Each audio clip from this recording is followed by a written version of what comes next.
আসসালামু আলাইকুম সবাইকে। আজকে আমি যে বিষয়টা নিয়ে আলোচনা করব সেটা হচ্ছে সিস্টেম ডিজাইন কি এবং একজন ডেভেলপার হিসেবে সিস্টেম ডিজাইন সম্পর্কে ধারণা থাকাটা আমাদের জন্য কতটা গুরুত্বপূর্ণ হতে পারে। অর্থাৎ আমরা যখন কোনো একটি সফটওয়্যার বা ওয়েব অ্যাপ্লিকেশন তৈরি করি, তখন সেটার ব্লুপ্রিন্ট বা নকশা তৈরি করাটাই হচ্ছে মূলত সিস্টেম ডিজাইন। অর্থাৎ কোনো একটি ভালো একটি সফটওয়্যার আপনাকে তৈরি করতে হলে আপনার সিস্টেমটাকে সেভাবে ডিজাইন করতে হবে। যেমন ফেসবুক বা ইউটিউব এরকম যে বড় বড় কোম্পানিগুলো রয়েছে, টেক জায়ান্ট কোম্পানিগুলো, তারা কিন্তু খুব দ্রুত লক্ষ লক্ষ ইউজারের ডাটা বা রিকোয়েস্ট হ্যান্ডেল করছে।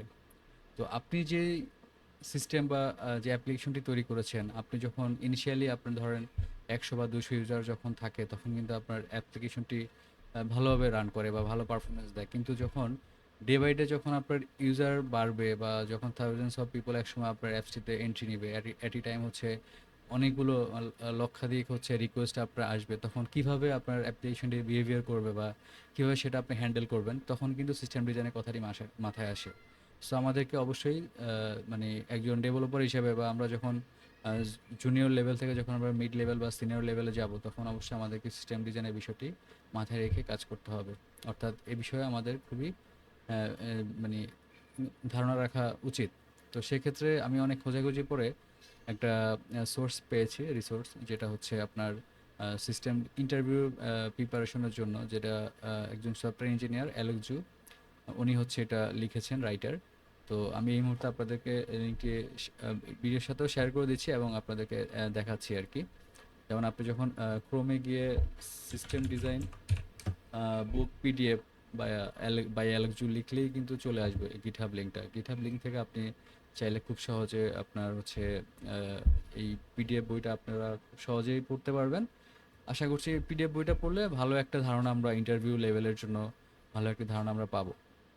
তো সেক্ষেত্রে আপনি এখানে সিস্টেম ডিজাইনের যে মানে থিওরিটিক্যাল যে ব্যাপারগুলো থাকে আর কি, মূলত এই বিষয়গুলো নিয়ে তিনি আলোচনা করেছেন।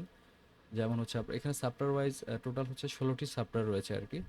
সফটওয়্যার ওয়াইজ হচ্ছে আপনি এগুলো লার্ন করতে পারবেন, থিওরিটিক্যাল ব্যাপারগুলো। তো সেখানে এক্সাম্পল সহ দেওয়া আছে কিছু বিষয়, আমি আপনাদেরকে দেখাচ্ছি একবার। যেমন সিঙ্গেল সার্ভার আমরা কীভাবে সেট আপ করবো, কীভাবে ক্লায়েন্ট বা সার্ভার কমিউনিকেশন করে, কীভাবে আমরা ডাটাবেজ, কোন ডাটাবেজ আমরা ইউজ করব।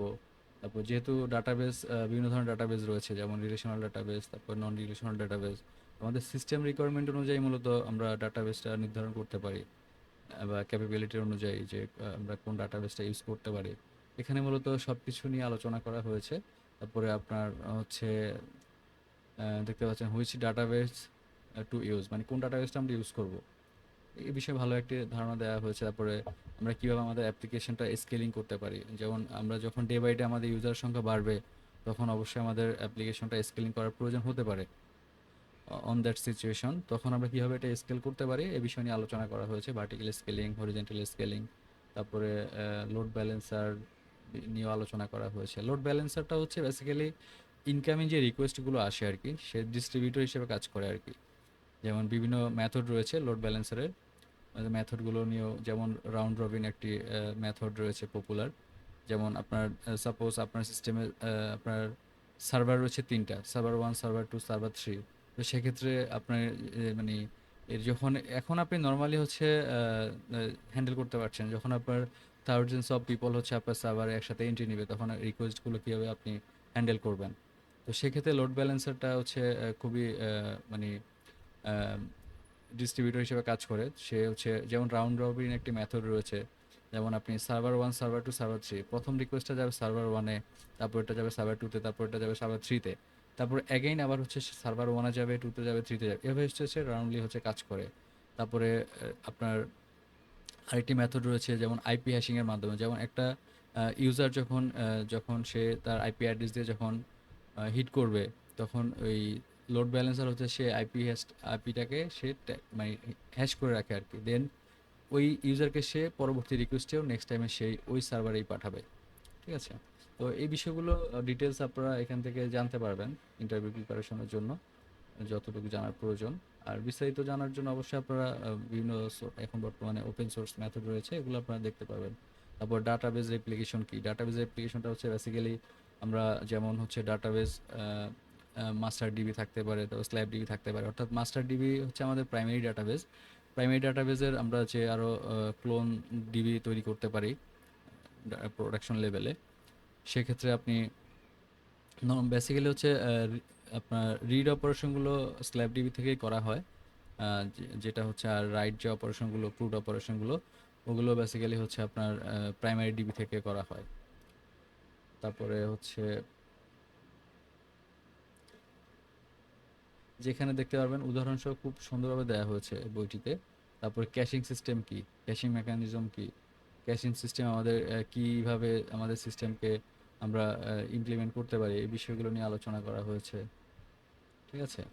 যেমন ক্যাশিং হচ্ছে একটি টেম্পোরারি স্টোরেজ ডাটা স্টোর, যেটা হচ্ছে ইন মেমরিতে ডাটা স্টোর করে রাখে। তারপর এই বিষয়গুলো হচ্ছে আপনারা চাইলে এখান থেকে বিস্তারিত ধারণা নিতে পারবেন।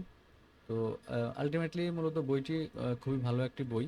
আমি আহ, পড়ছি এবং আপনাদেরকে আশা করছি আপনাদের উপকার আসবে। তো বইটি আপনারা চেষ্টা করবেন পড়ার জন্য, ধারণা নেওয়ার জন্য, ইন্টারভিউ প্রিপারেশনের জন্য। তো যদি বইটি পড়ে আপনাদের কোনো মতামত থাকে আপনারা অবশ্যই কমেন্ট বক্সে জানাবেন, বা আমার যদি কোনো ভুল ত্রুটি হয়ে থাকে অবশ্যই আপনারা আমাকে জানাবেন। ঠিক আছে? তো আজকের ভিডিও এতটুকুই। আশা করছি পরবর্তীতে কোনো একটি টপিকস নিয়ে আবার দেখা হবে ইনশাআল্লাহ। আসসালামু আলাইকুম, ভালো থাকবেন।